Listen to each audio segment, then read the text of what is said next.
money. Now, wonderful. Welcome to Grim After Dark, the Frontline Gaming Network's Tuesday night show, where we talk to interesting people and hopefully trying to make them interesting. Tonight, super easy. We have Peter the Falcon here. And as you can tell by the title of today's show, he's going to help us fix 40K. We went onto the Frontline Gaming Network's community site, and we asked you for your ideas how to fix 40K. Peter's going to help us rank those and decide if they will actually help later on. But first, I'm joined by my wonderful co-host. What's going on, James? Great to be here, John. Love it. Danny, of course, wonderful co-host. What is going on in the darkest corners of the interweb this week? Oh my gosh, there's so much going on. I mean, we've seen these the new previews and releases and things like that this week, but of course we always like to get we like to get the word on the street, right? And we like to see what people are talking about. I'm gonna knock on doors, put our ears to the ground. That's right. Yeah, do some real sleuthing, try and really understand what public opinion is on some of this I just use Facebook. I don't know about you, but okay. Well, what do we got going on the ground? Oh, were we not supposed to use Facebook? Is that not a good source? Sorry. Your neighbors are super confused right now and want to know what a vulture is. It's fine. Fair. So, first of all, we have the new Infernal Master. He is a new Thousand Suns model. He's pretty spicy looking. He's got a couple of little mini screamers. No, my favorite thing, and the only headcanon I'll accept for this model is those screamers are actual size. So assuming that a screamer's on a 32 millimeter base, this guy is 30, 35 inches. I don't know. I'm not good at math, but he's most certainly a Lord of War. Yeah, we know. He's definitely more than 32 milliliters worth of liquid in volume. So he's very voluminous. He's got a couple of screamers. He's doing the whole magic effect. He's doing like a magic swirl, and the meme game, like you said, has been strong on this, right? Very strong. Like somebody made a meme of that. I've really enjoyed all the memes for him being a Yu-Gi-Oh player with his dual deck on one hand, and he's swiping a card out. Konami really confused at their Google Analytics for this week is why there's a sudden spike in searches for Yu-Gi-Oh boards.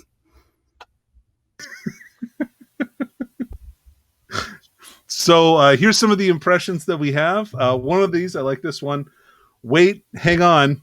Privateer Press has Infernal Masters. Can I use this guy in War Machine Hordes? Wait. Did you guys arrange for cross-gaming action? So you mean to tell me that for the past several years of our friendship, I've been calling that company Press, and you've never corrected me once? No, I haven't. I've just been trying to make sure that we have a more harmonious friendship, because you get really mad when I call you out about being wrong. So That's fair. Well, I learned a new thing today. It's Privateer Press. No, Press, even though that sounds better. Yeah, whichever. I don't know. Oh, sorry. I see. You were making fun of my pronunciation. Thank you. You're welcome. No, I genuinely didn't know that was how it's pronounced. Okay. But I love it. But yes, you can use it in your dead game. Yep. All right. And then moving on.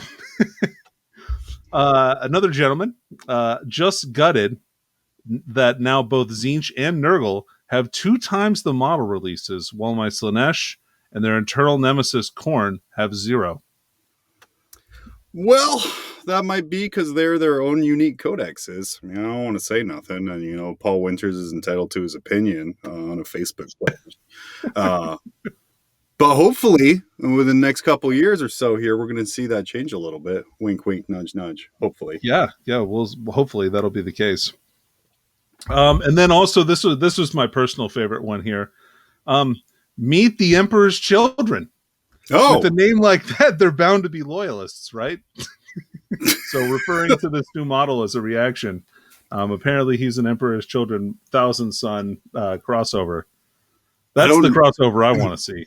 I don't know if you've read page 3 or 4 of the rulebook where it says to forge your narrative and not to let anyone tell you that you were wrong for the story that you want to make. Maybe it's, an Emperor's Children sorcerer summoning Tzeentch demons. I mean, that's what happens in Crusade. That's the direction the game's going. It's possible. It might be. Crusade games.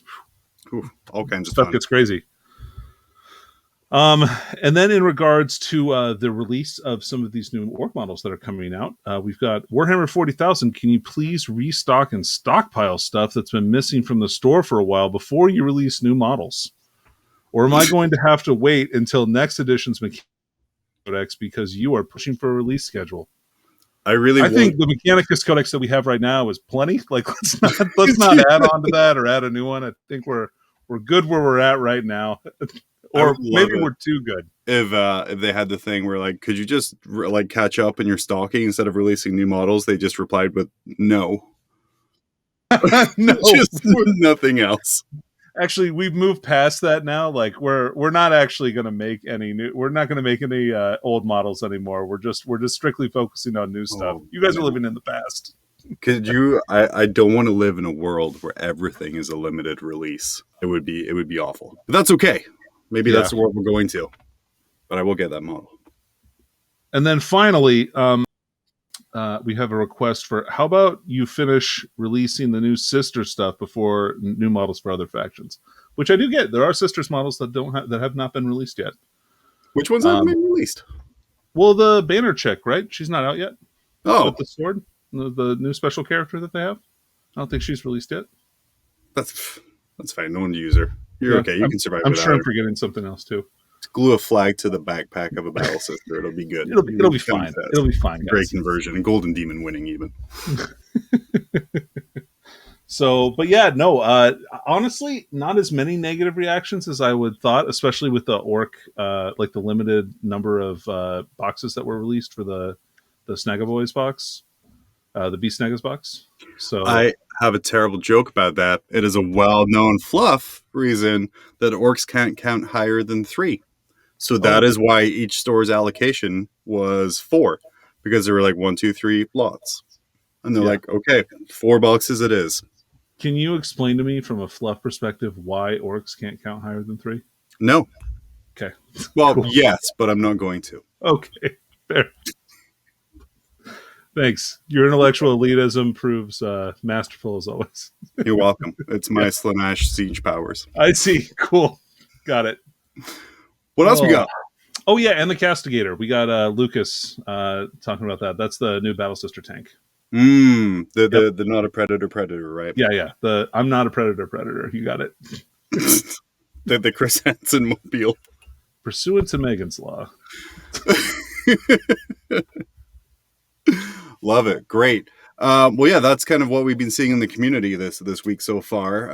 Pretty light week for reaction, thank goodness, because like I said, Danny and I delved deep into the bowels of the community and try and get the best possible news out there for you.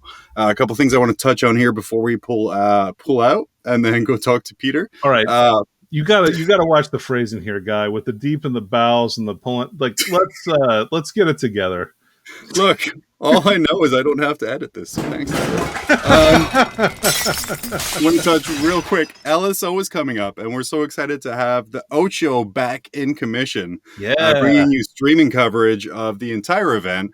Unlike ACO, where they couldn't get up for, but I've been seeing some of the stuff they're planning for that, and it looks so good.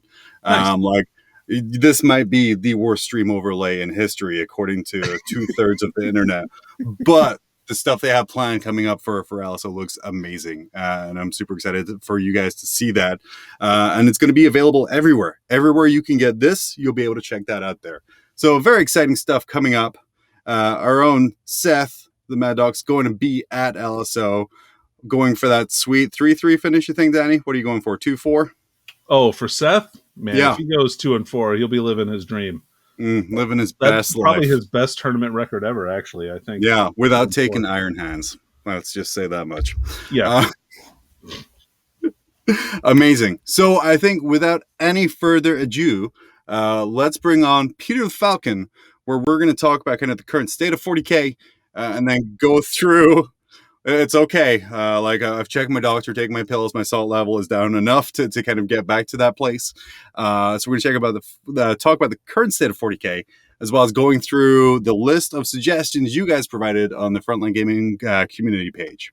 So without further ado, welcome, Peter. Hi. Hey, guys. Hey. Hi, Peter.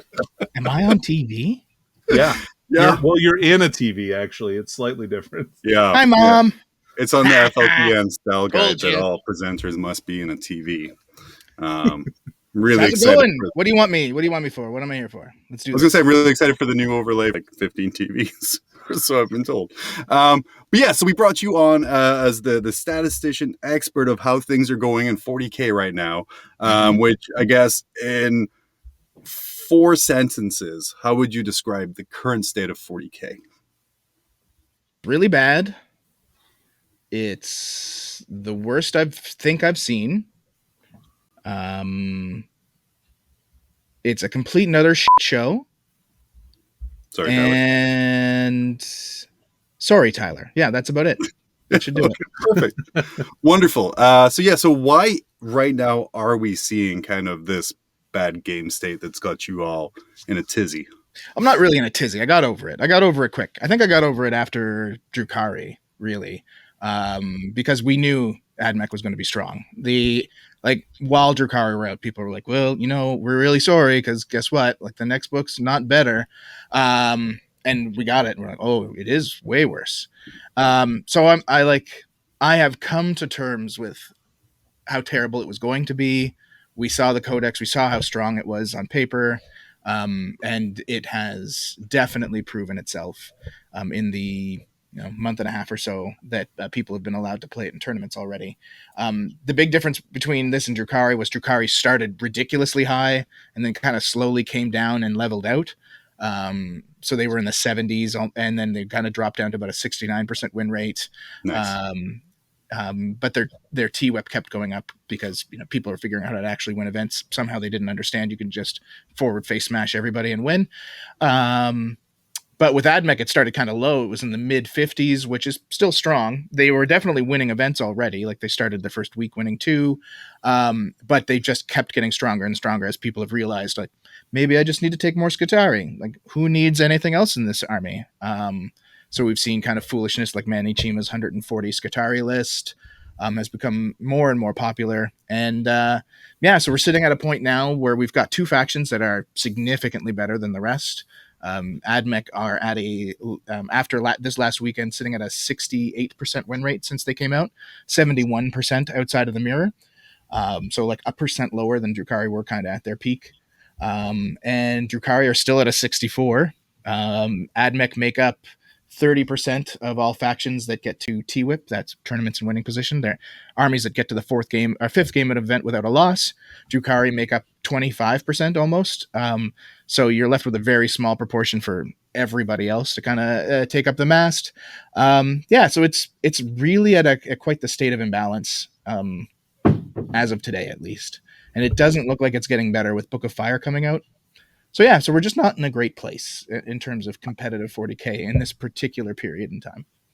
Well, we did survey the community and we asked, how would you fix 40K? Kind of what are some of the issues? We got a lot of responses. I do want to say that the first thing I asked are you the Falcon messing with my survey? And 11 of you are liars and you should feel embarrassed and you should call your mom and apologize like immediately, regardless of what time zone you're in right now.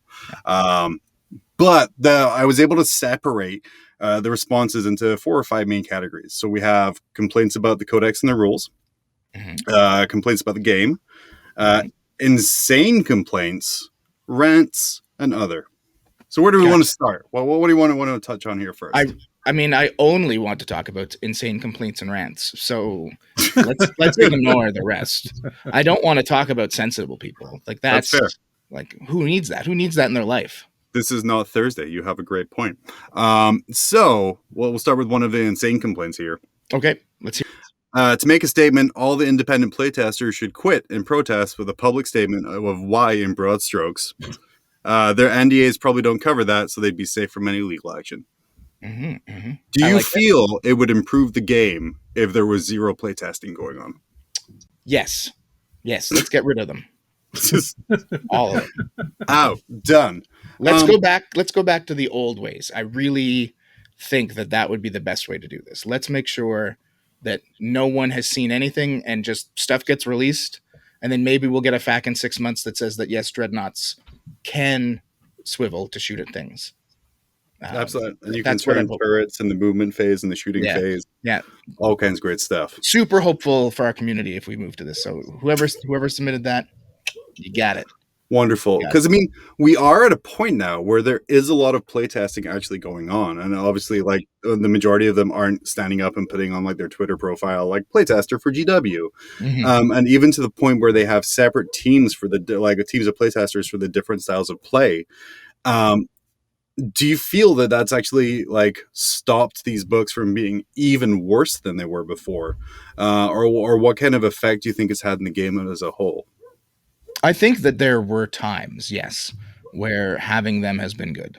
I mean, I know there have been times, like I've definitely talked to people that were like, man, you think this codex is good? You should have seen what they thought to release. Like,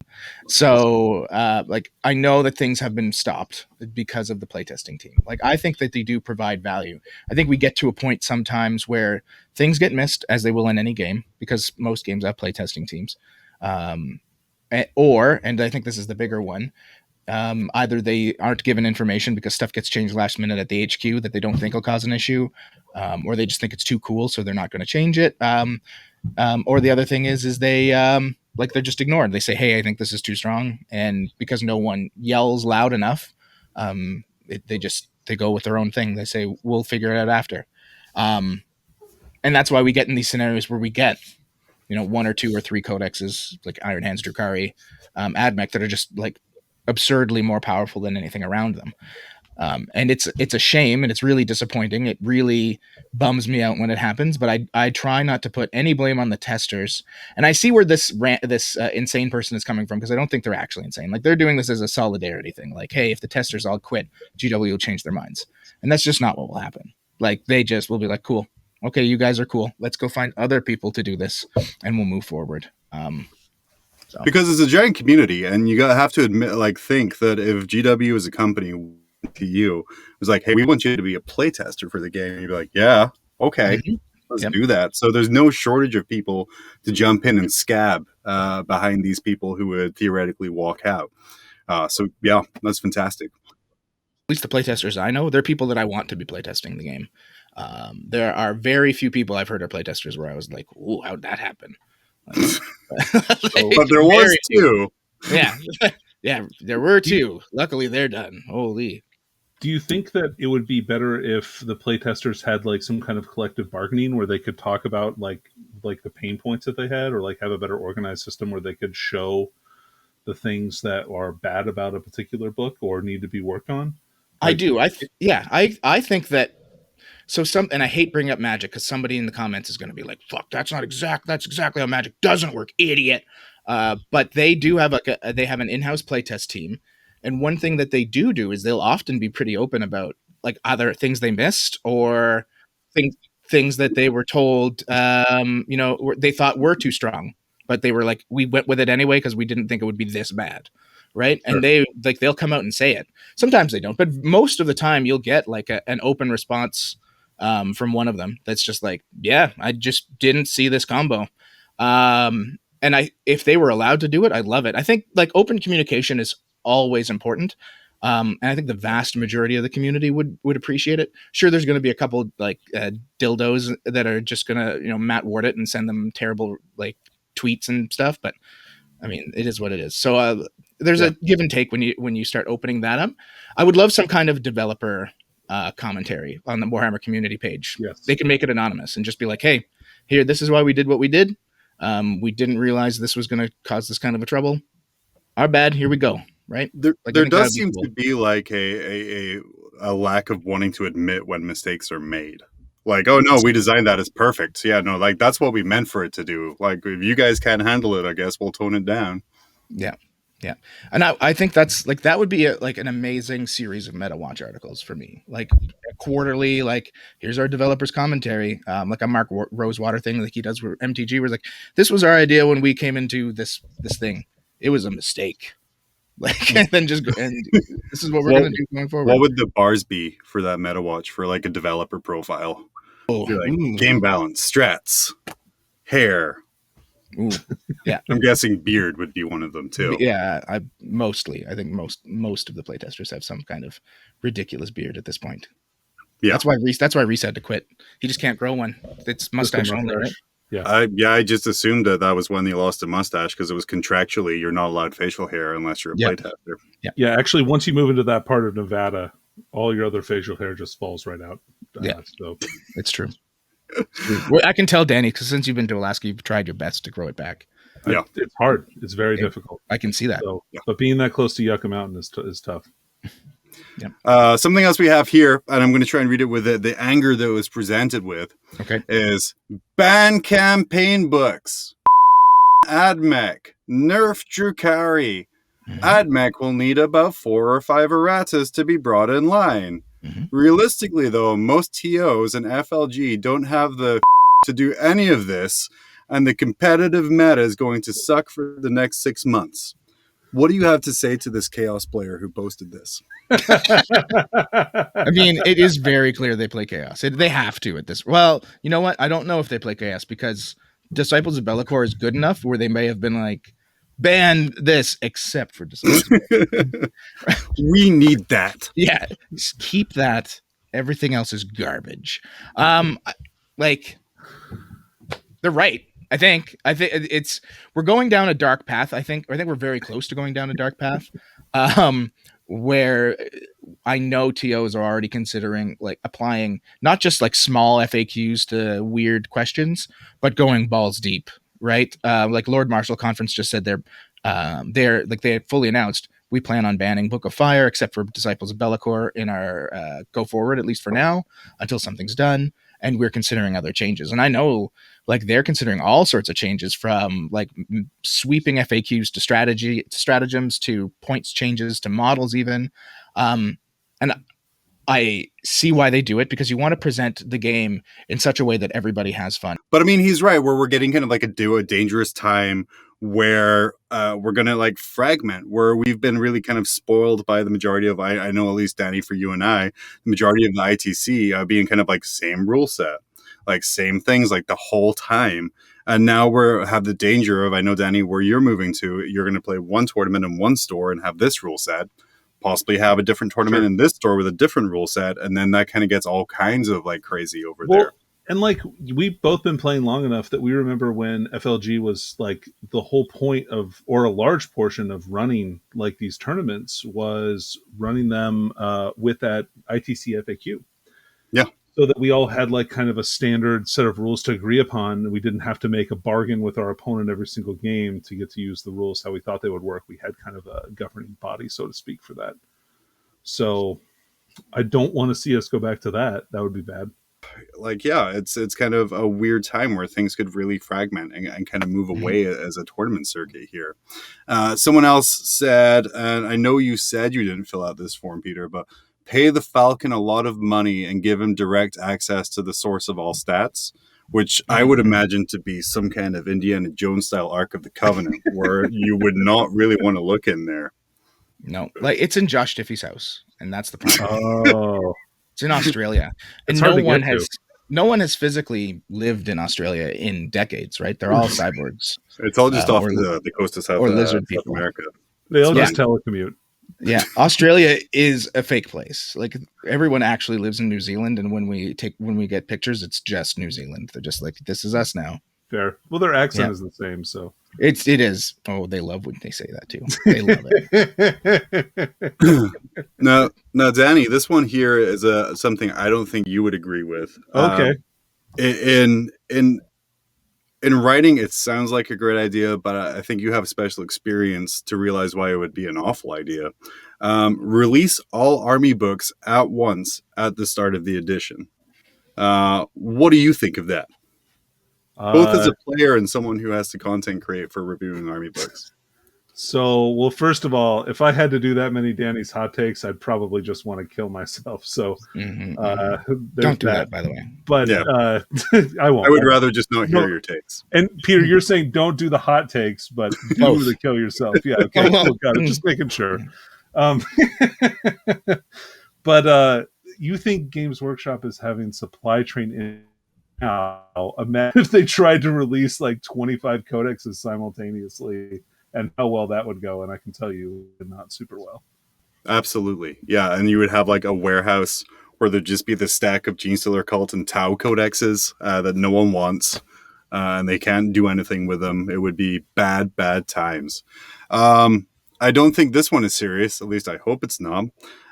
Less supplements. Focus on codices, which thank you for like pluralizing that correctly. Lobotomize Matt Ward. Could do with about 500 less individual rules per unit. Peter, how do you think performing brain surgery on a former employee of Games Workshop would improve the current state of 40K? I think it would go over really poorly. I don't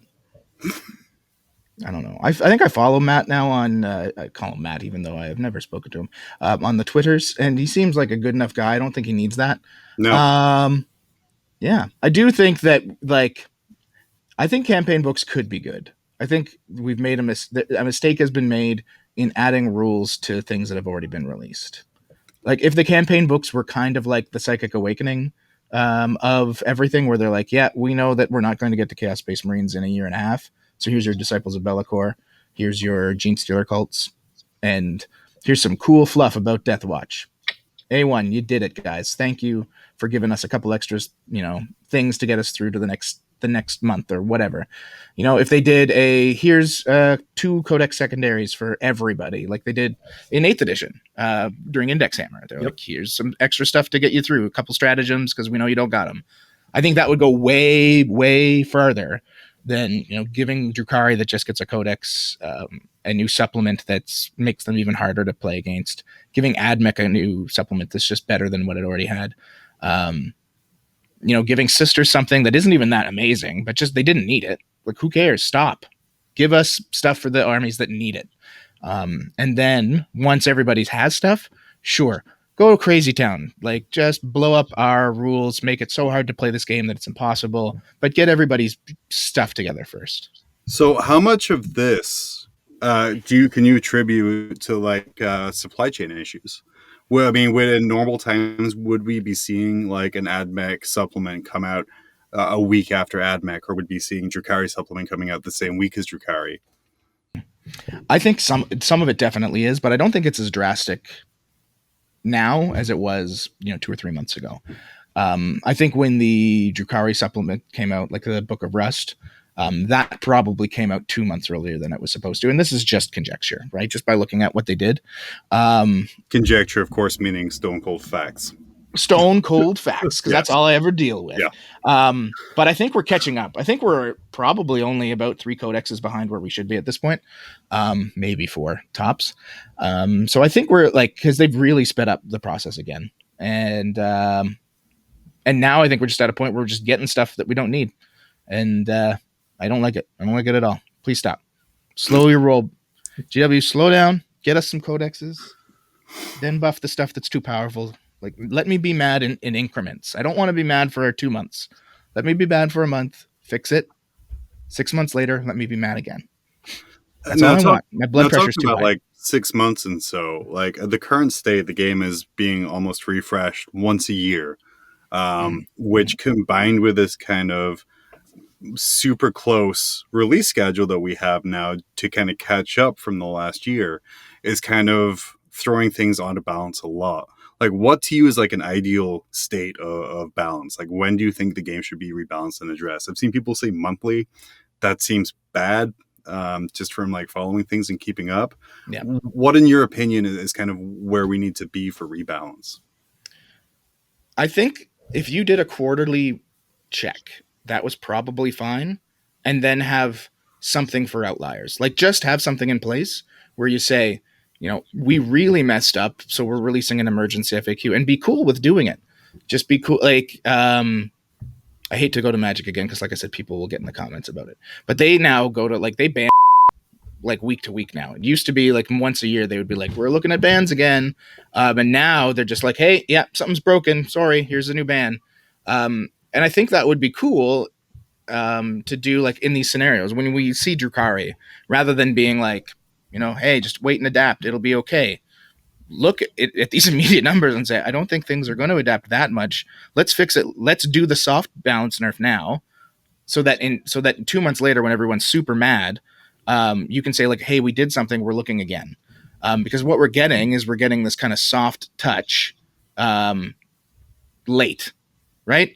Like instead of 1 month later, like we did with Iron Hands, which was great when they did that, their soft touch 1 month in, I thought that was well received, even though they were still broken for, months and months and months. But just like be able to iterate, say, hey, we screwed up. This is way too strong. Here's our month one thing where we're taking Dark Technomancers down and we're taking Raiders up. We'll see what happens. And then when you do your actual factual like book update after say 2.5 months, 2 months, that's when you hit it with, we were wrong. We needed to also make Incubi another point. Or if you go to AdMech, yes, Scutari need to be 2 or 3 more points. Ballistari need to be up like 10. Like, we see everything that we did wrong. This is a little overtuned. And then work from there. Or, like we talked about earlier, be a little more open and be like, listen, we've changed our game plan. This is how we want to design stuff go forward. Books are going to be more powerful. It's going to be a creep situation. So here's our buffs to Marines and Death Guard and Necrons because we're sorry we left them in the dust, right? Like either way, I think a quarterly iteration with emergency FAQs is kind of the way to go. And just be open about it and tell everybody why you're doing it. I think that's really interesting, Peter, like in a lot of ways. I think that it's like quarterly sounds like a great chance for us to kind of get some like faction rebalance, like overall in the game. But I worry that sometimes like we take too long for a soft buff or a soft nerf to stuff. I think that should be a little bit more expeditious, I think. Yeah, that's my thing. Because you can see right away when, like, we've seen it every time. When Drukhari came out, I don't know, like, okay, I shouldn't say that because there were definitely people that still to this day don't think they were that bad. But the majority of people that you talk to that play this game competitively looked at the Drukhari Codex and said, Dark Technomancers is broken. I'm just going to run that, right? Raiders are way too cheap. I'm going to run as many of them as I can. Like, those are two things that they did fix 2 months in. They could have fixed in 2 weeks. They could have just been like, here's our 2-week FAQ. Yep. Here you go, boys. And then 2 months later, we can be like, yep, we needed a little more adjustment. So this is our actual FAQ for the book. Right. And also answer the right questions, right? Because now we're getting books that have extra questions like Sisters, and their FAQ is nothing, right? It's like, you can't be immune to damage. Cool. I think everybody knew that. I'm glad you fact it. Like, but what about all the stuff that everybody else is arguing about? These seem to be frequently asked questions. Right. So why don't we get like Cherubs answered? Why don't we get Argent Shroud fixed so it works the way everybody thinks it does, right? So seriously. I'm just excited that there was some intern typing up that document at HQ, and he's just like, Celestine is not immune to damage, period. Lunch. Perfect. Yep. Print it. Done. faction fixed. No troubles here. No troubles here. Right? Like, I was shocked AdMech fixed the stratagem in theirs, which I thought was a big one. Like, when they actually were like, you can't jump every turn with Taraxi. I was like, good on you guys for at least doing that one. Yeah. You could have done way more, but, like, at least you caught probably the most egregious thing in the book. Sure. It was awful. It was bad. There should be, like, no interactivity. There was a lot of comments came through talking about switching away from a D6 system and going to like a more granular D12. Yeah. How much do you think could be fixed by changing dice or kind of using different dice for different things? And then how much would we actually lose in just overcomplicating things? Well, we're already overcomplicating the game. So I don't like adding more dice. Like, don't give me, you have to roll a D6, a D12, a D20. Sure, like D&D and all that other stuff do it. I get it. But there are enough players here that you like from a casual side that'll start to get thrown off the more stuff you add, because we're already adding so much stuff to remember. Switching to say a D12 or like a D20 system exclusively, it might not be a terrible idea. It's something that definitely allows a granularity that'll allow vehicles to be more balanced if you wanted it to be. But that's like talking about a very like fundamental change to everything in the game, right? And that would be the big thing. Like, I would imagine just a single chapter approved FAQ sentence, all references to D6 changed to D12. The end. Nothing else. They changed nothing else. But no, like, it's definitely something that would require like a full reboot of the game. Like, if they were like in 10th edition, yep. And then people would be real mad they have to sell all their D6s they bought, right? The hundreds of dice. Because that's what you would do. You wouldn't melt them down. You wouldn't throw them away. You'd sell them on the internet. Somebody needs those. Custom what about my team dice? like What about my squig dice? Squig dice, of course, the best possible dice that have ever been produced. What about my Idnith Deepkin dice? Like, I'll never use them again. No. Imagine a Squig D20 and how stable that would be. I would throw up. You'd never know. You'd never know what any of the numbers were. You'd be like, this is 1. The rest, just guess. There's 20 squigs on top here. Don't worry about it. Don't worry about it. Another suggestion that we brought up here, and is something I think from kind of personal experiences of playing games in that person's local meta, removing invulnerable saves. That's quite the sudden, huge change. What would your opinion be about just removing invulnerable saves as a Custodes player? Yeah, exactly. I would love it. Oh yeah, just do it.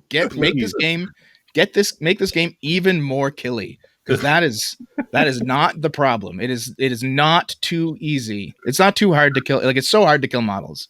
That's what I'm trying to say, but my brain won't let me. Like, AdMech have never tabled a person in their life. I have not recently been tabled on turn 3 and 4 multiple times at all with my Blood Angels. That's just not a thing that happens in this game. Everything is too hard to kill. Yes, you fixed it. Get out of here. Whoever wrote that, I hope you're ashamed of yourself. Dang, Peter. I'm joking. Don't be ashamed. Yeah, just be embarrassed. That's like less than shame. Do they have did they go into any more detail, or they're just like, we don't need this? We have remove invulnerable saves. They're everywhere, and once everything has them, then what's the point? Stop power creep. That was all block caps. I don't know if you can tell. They do it to sell more models, though, so they probably won. The only way to properly fix it is to write all of the codexes at the same time as the rules all at once. Then it should be balanced apart from a couple of adjustments here and there. That's definitely not true. There's other games that do that, and they still suck. Do y'all not remember indexes? I mean, that would be my comment.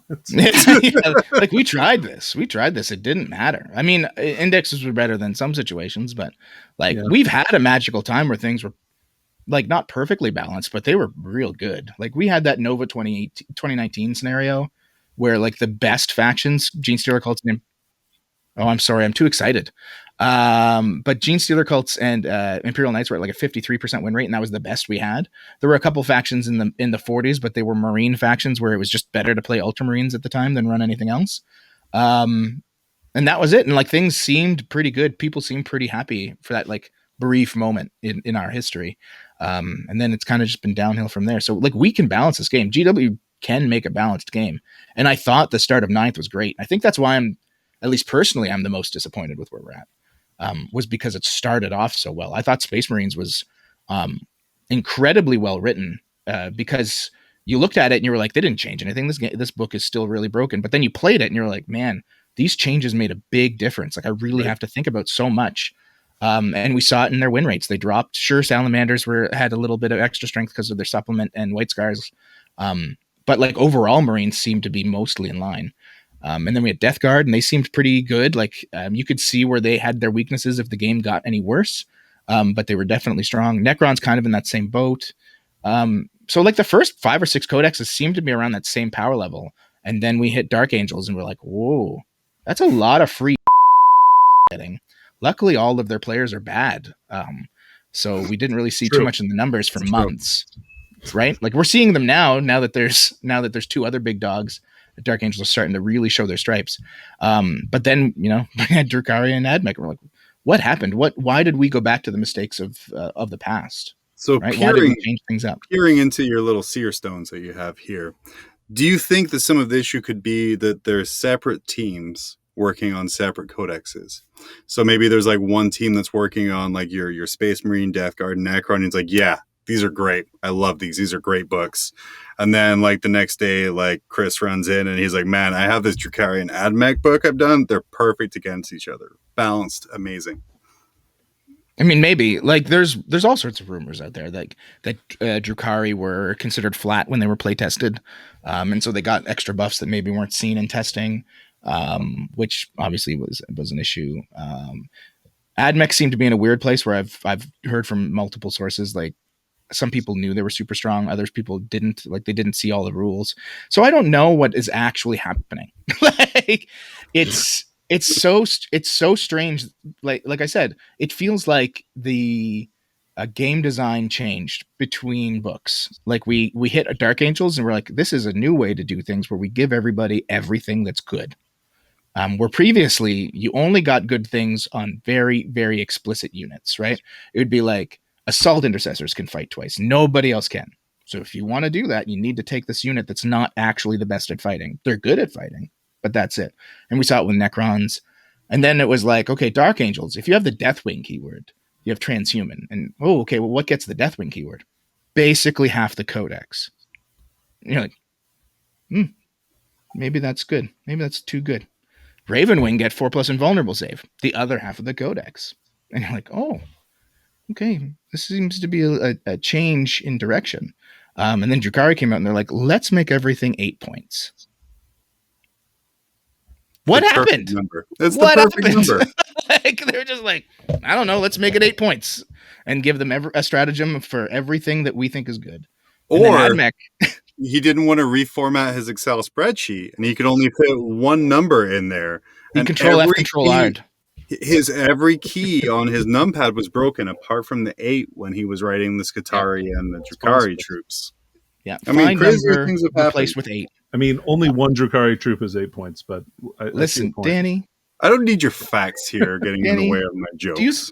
What do you think I am? Some kind of mathematician? I don't care about facts or numbers or anything. Statistics, any of that stuff. Not anymore. Not anymore. You got it.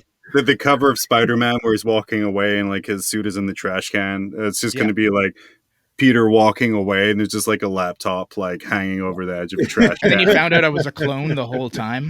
And then like the book is real calling dark. him Ben.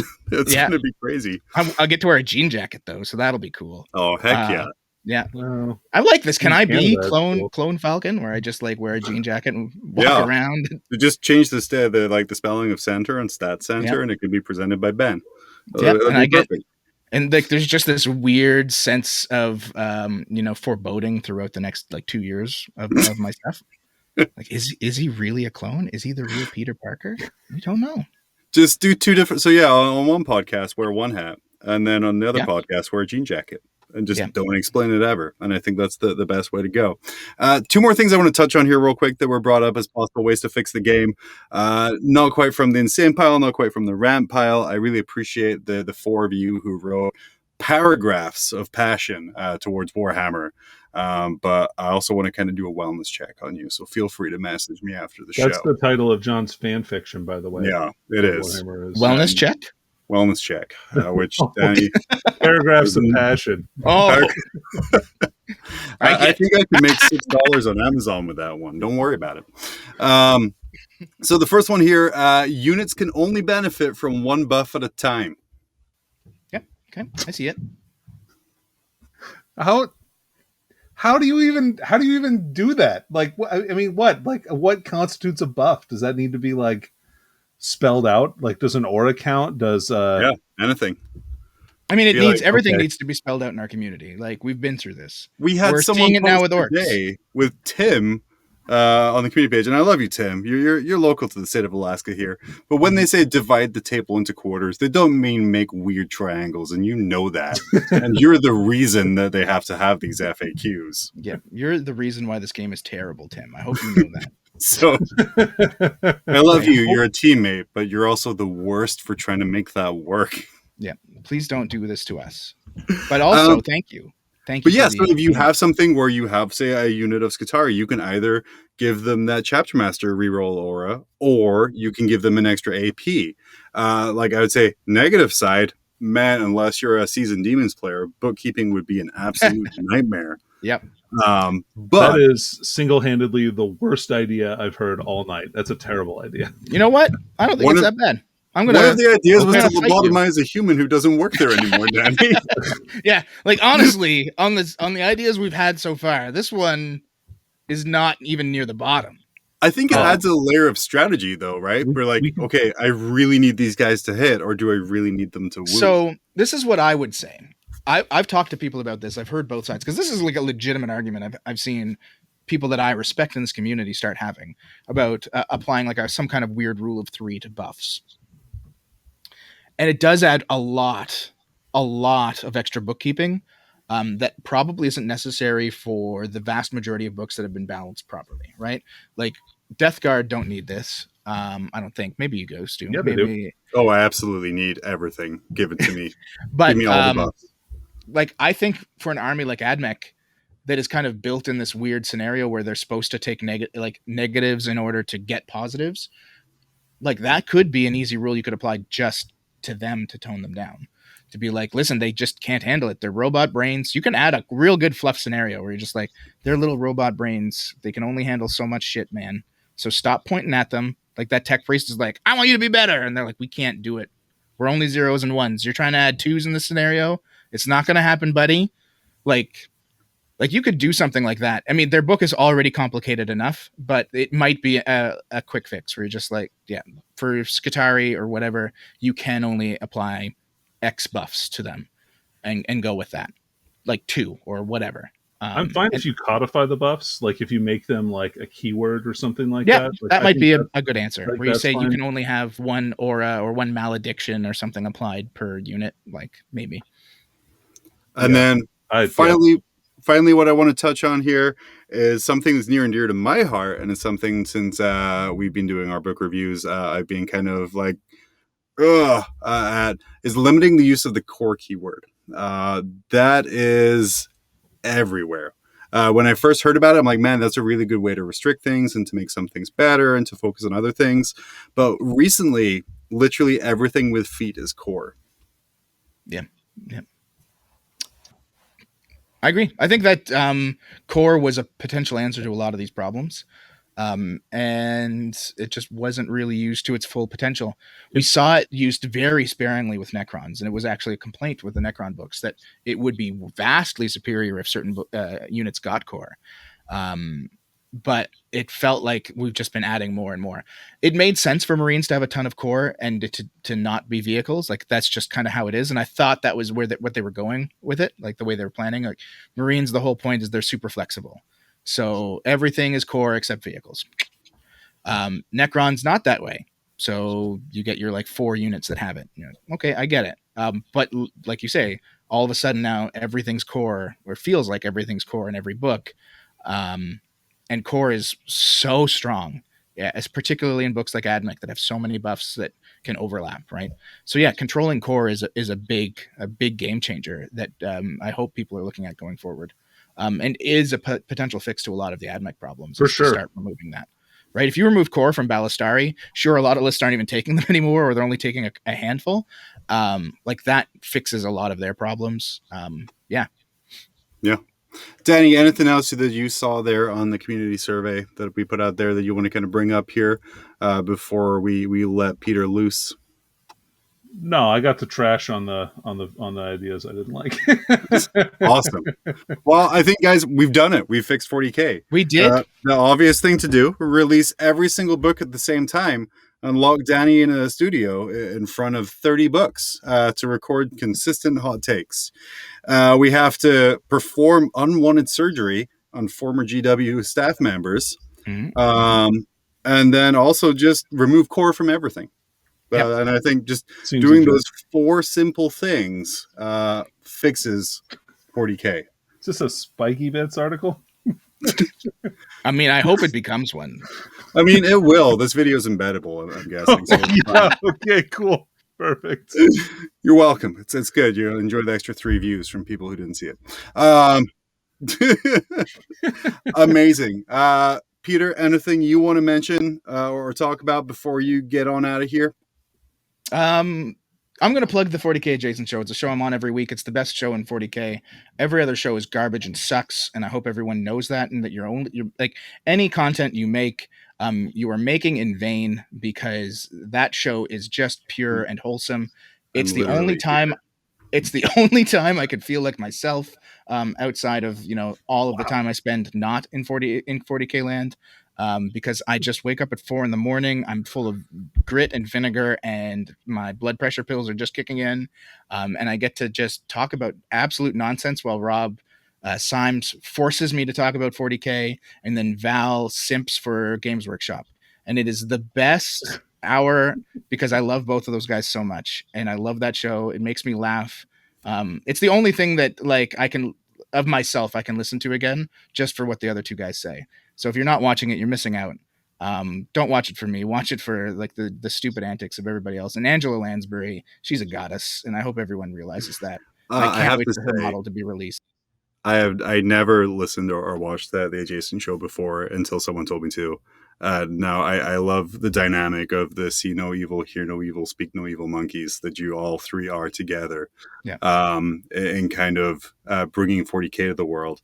And then also how disappointed I am every week Val's not on because he's too busy with network stuff, because it means I have to listen to 40K and not about what baloney looks like in the UK. Listen, it's true. When Rob has me alone, he corners me. It's awful. But So, you know, yeah. when I'm not on, Val only talks about the financial sector. So it's kind of like this weird lose-lose situation. If not, like the balance gets thrown way off, right? Like the three of us need to be there for the magic to happen. Yeah, absolutely. And the magic happens weekly on the Honest Wargamer. Yeah, on Tuesdays. I'm sure he puts it as a podcast somewhere. People yell at me on YouTube about it all the time. So it is how I consume, is when I'm doing my admin work. I listen to it there. But perfect. So that's been another week for Grim After Dark. Peter, thank you so much. I can't wait for you to beat me in 2 weeks at Charity Hammer. That's not going to happen. Listen, like, I know you guys have your paid actors in Alaska, and somehow you manage you crisis actors, so you get to submarine these like RTT victories out there, John and Danny. But you're going to get actual wins in Seattle. Like, you're going to play me, and you're going to feel so much better about yourselves. That's just how it is. Like, yes. I'm going to be like, how does measuring tape work? I don't even remember. He's going to be using kilometers instead of inches. It's going to be listen to this guy. I will be back next week with a special guest host as Danny drives through several countries in order to get to his new home. And we're going to be talking to Colin Sherman about Charity Hammer, less about the event, more about past stuff, some behind the scenes stories, and some like the most embarrassing possible tales that we can possibly find about people. So I'm personally very excited about that. I hope you tell a story about Mark Perry eating 48 Rice Krispie Squares and then sitting on me. So many Rice Krispie Squares. Well, why did he do that? Anyway, the Rice Krispie Squares. Both were terrible. And Richard Siegler scolding him like he was a small child afterwards. Like, that's a management style, actually. That's those stories and more next Tuesday, Grim After Dark. But yeah, for James over here, Peter, myself, we will see you next Tuesday. Bye-bye.